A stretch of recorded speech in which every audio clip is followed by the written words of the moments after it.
कई हजारों साल पहले स्वर्ग में 9 ग्रहों के बीच में एक सवाल को लेकर झगड़ा होने लगा।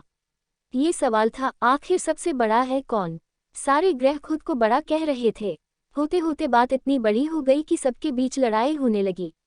तभी इस बात का फैसला करने के लिए सभी ग्रहों ने इंद्रदेव के पास जाने का फैसला लिया। वहां पहुंचकर सबने एक स्वर में उनसे पूछा, आखिर हम सब में से सबसे बड़ा कौन है? इस सवाल का जवाब इंद्रराज के पास भी नहीं था। इस बात को सुनते ही वो परेशानी हो गए। साफ शब्दों में इंद्रदेव ने कह दिया कि आपके इस सवाल का जवाब राजा विक्रमादित्य ही दे सकते हैं। हम सबको तुरंत पृथ्वीलोक चले जाने चाहिए। सबने इंद्रदेव की बात मान ली और सभी एक साथ उज्जैन पहुंच गए। वहां पहुंचकर सारे 9 ग्रहों ने इंद्रदेव से पूछा गया सवाल इस बार राजा विक्रमादित्य से किया। ऐसा सवाल सुनकर राजा भी हैरान हो गए। उनके मन में हुआ कि हर ग्रह की अपनी एक खासियत है। हर कोई किसी धातु का देव कहलाता है और सबकी शक्ति अलग अलग व प्रभावी है। अगर किसी को बड़ा और किसी को छोटा कह दिया तो बड़ी मुश्किल हो सकती है। सोचते सोचते विक्रमादित्य के दिमाग में एक तरकीब आई। उन्होंने सभी ग्रहों का आसन बनवाकर लगा दिया। हर धातु के गुण के हिसाब से आसन लगाए गए थे, जैसे कि सोना, चांदी, कांसा, तांबा, सीसा, रांगा, जस्ता, अभ्रक और लोहा। अब इन आसनों में उनके स्वामी को बैठने के लिए कहा। सब एक एक करके अपने सिंहासन पर बैठ गए। सबके बैठने के बाद राजा विक्रमादित्य बोले कि आप लोगों के सवाल का जवाब तो खुद ही मिल गया है। अब जो सबसे आगे बैठा है वही सबसे बड़े हैं। इस बात को सुनते ही आखिरी सिंहासन पर बैठे शनिदेव को गुस्सा आ गया। गुस्से में शनि ने विक्रमादित्य से कहा, तुमने मुझे सबसे पीछे बैठाकर मेरा अपमान किया है। तुम्हें मेरी शक्तियों का अंदाजा नहीं है। मैं तुम्हें पूरी तरह से खत्म कर दूंगा। उन्होंने आगे कहा कि सूर्य किसी राशि में 1 महीने, चंद्रमा किसी राशि में 2.25 दिन, मंगल एक राशि में 1.5 महीने, बुध व शुक्र 1 महीने, बृहस्पति 13 महीने ही रहते हैं। इन सब के मुकाबले मैं किसी भी राशि में 7.5 साल तक 7.5 ही बनकर रहता हूँ। कई देवता मेरे प्रकोप से पीड़ित हैं। भगवान राम को भी 7.5 का प्रकोप झेलना पड़ा। इसी वजह से वो जंगल गए थे। रावण भी 7.5 की वजह से लड़ाई में मारा गया था। अब तुम्हारी बारी है। तुम भी मेरे प्रकोप से बच नहीं पाओगे। अब ये सब देखकर अन्य ग्रहों के देवता चले गए और शनि देव भी नाराज होते हुए आगे निकल गए। इतना सब होने के बाद विक्रमादित्य परेशान थे, लेकिन वो पहले की तरह ही अपनी जनता के लिए न्याय करते रहे। होते होते वो आनंद से अपना जीवन जीने लगे, पर शनिदेव अपना अपमान बिल्कुल भी नहीं भूले थे। बदला लेने के मन से एक दिन शनिदेव घोड़ा व्यापारी के रूप में उज्जैन पहुंचे। वहां पहुंचते ही उन्होंने खबर फैला दी कि उनके पास खूब तेज दौड़ने वाले घोड़े हैं।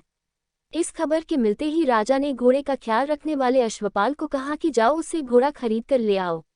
वो गया और देखा कि घोड़े काफी कीमती हैं। फिर विक्रमादित्य खुद गए और एक ताकतवर घोड़ा पसंद कर लिया। उसके बाद घोड़े की गति को देखने के लिए विक्रमादित्य उस घोड़े पर सवार होने लगे।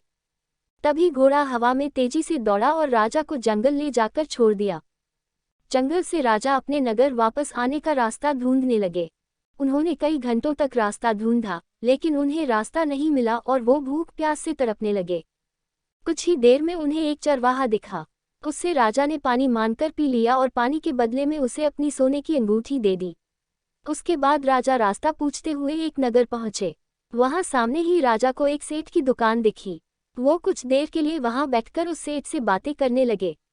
उसी वक्त सेठ की दुकान की चीजें बहुत तेजी से बिकने लगी। सेठ को लगा कि राजा उसके लिए भाग्यशाली है, इसलिए वो उन्हें अपने घर खाना खिलाने के लिए ले गया। घर पहुंचकर सेठ कुछ देर के लिए राजा को एक कमरे में छोड़कर बाहर गया। वहां राजा ने एक खूंटी पर हीरे का हार लटका हुआ देखा। तभी एक घंटी बजी और देखते ही देखते खूंटी ने उस हार को निगल लिया। ये सब देखने के बाद राजा बड़ा हैरान हुए। कुछ देर बाद सेठ वहां आया तो उसे वो हार नहीं दिखा। तभी उसे विक्रमादित्य पर हार चोरी करने का शक हुआ। सेठ ने इसकी शिकायत उस नगर के राजा को कर दी। सैनिक विक्रमादित्य को जंजीर में जकड़कर उस राज्य के राजा के पास लेकर गए। राजा ने विक्रमादित्य से पूछा, वो हार कहाँ है? उन्होंने जवाब दिया, उसे वहां की खूंटी निगल गई जिसमें वो हार टंगा हुआ था। इस बात को सुनते ही राजा गुस्से से लाल हो गए। राजा जवाब से संतुष्ट नहीं थे, इसलिए विक्रमादित्य को हीरे के हार का चोर घोषित करते हुए हाथ पांव काटने की सजा सुना दी। सैनिकों ने राजा का आदेश मानते हुए विक्रमादित्य के हाथ पांव काटकर उसे सड़क पर यूं ही छोड़ दिया। सड़क पर इस तरह से पड़े हुए विक्रमादित्य को कई दिन हो गए थे। एक दिन तेली को उन पर दया आई और उन्हें अपने घर लेकर चला गया। उन्हें बैल हाँकने वाले कोल्हू की जगह काम दिया। अब विक्रमादित्य रोज बैलों को आवाज देकर उन्हें हाँकते थे। रोज बैलों को हाँकने का काम करने पर विक्रमादित्य को बदले में खाना मिलता था। इसी तरह होते होते 7.5 साल बीत गए। 7.5 साल बाद जब 7.5 खत्म हुई तो वर्षा ऋतु शुरू हो गई। विक्रमादित्य एक रात बादल और बारिश के राग वाला गाना जोर जोर से गा रहे थे। तभी उस नगर की राजकुमारी पास से ही गुजर रही थी। उसने वो गाना सुना और दासी को कहा कि पता लगाओ वो कौन है। दासी ने ठीक वैसा ही किया। वो कुछ देर बाद लौटकर आई और कहा कि वो एक राजा है जिसे हीरे का हार चुराने की सजा के रूप में अपंग कर दिया गया है। राजकुमारी को उसका बादल बारिश के राग वाला गाना खूब पसंद आया था, इसलिए उसने अपंग राजा से शादी करने का फैसला लिया। इस बारे में जब राजकुमारी ने अपने माँ बाप को बताया तो उन्होंने इस रिश्ते से इनकार कर दिया। विक्रमादित्य के संगीत पर मोहित उस राजकुमारी ने जिद पकड़ ली कि वो शादी करेगी तो विक्रमादित्य से ही, वरना वो अपने प्राण त्याग देगी। बेटी की जिद के आगे हारकर उन्होंने उसकी शादी विक्रमादित्य से करवा दी। शादी के बाद राजकुमारी भी विक्रमादित्य के साथ तेली के घर चली गई। विवाह की रात को ही विक्रमादित्य के सपने में शनिदेव आए और कहा कि अब तो तुम्हें मेरे प्रकोप का पता चल ही गया होगा। अपने दंड की सजा मैंने तुम्हें इस तरह से दी है। सपने में ही दुखी राजा ने शनिदेव से माफी मांगी और प्रार्थना करते हुए बोले, आपने मुझे जितना दुख दर्द दिया है उतनी किसी और को मत देना। विक्रमादित्य की प्रार्थना सुनकर शनिदेव को अच्छा लगा। उन्होंने सपने में ही उन्हें बताया कि जो भी इंसान मेरी पूजा करेगा, मुझ पर ही मन लगाकर ध्यान करेगा, मेरी कथा सुनेगा, चींटियों को आटा खिलाएगा, वो मेरे प्रकोप से हमेशा बचा रहेगा। साथ ही मैं उनके मनोरथ भी पूरे करूंगा। सपने में ये सब देखते ही विक्रमादित्य की नींद खुल गई और उनके हाथ पांव भी लौट आए थे। अपंगता से छुटकारा पाकर वो बहुत खुश हुए। उन्होंने मन से शनिदेव को धन्यवाद किया।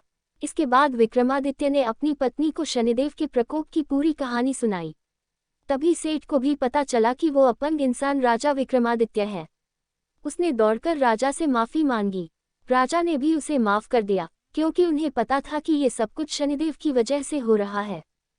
सेठ ने दोबारा विक्रमादित्य को अपने साथ घर चलने के लिए कहा। वहां सब मिलकर खाना खा रहे थे। उसी समय एक और हार को खूंटी ने निगल लिया। इस दृश्य को सबने देखा और हैरान हो गए। कुछ देर बाद सेठ को अपनी करनी पर पछतावा हुआ और उन्होंने अपनी बेटी की शादी विक्रमादित्य से कर दी। विवाह में सेठ ने उन्हें खूब सारे आभूषण दिए। अब राजा विक्रमादित्य अपनी दोनों पत्नियों के साथ राज्य वापस पहुंचे। वहां धूमधाम से उनका स्वागत हुआ।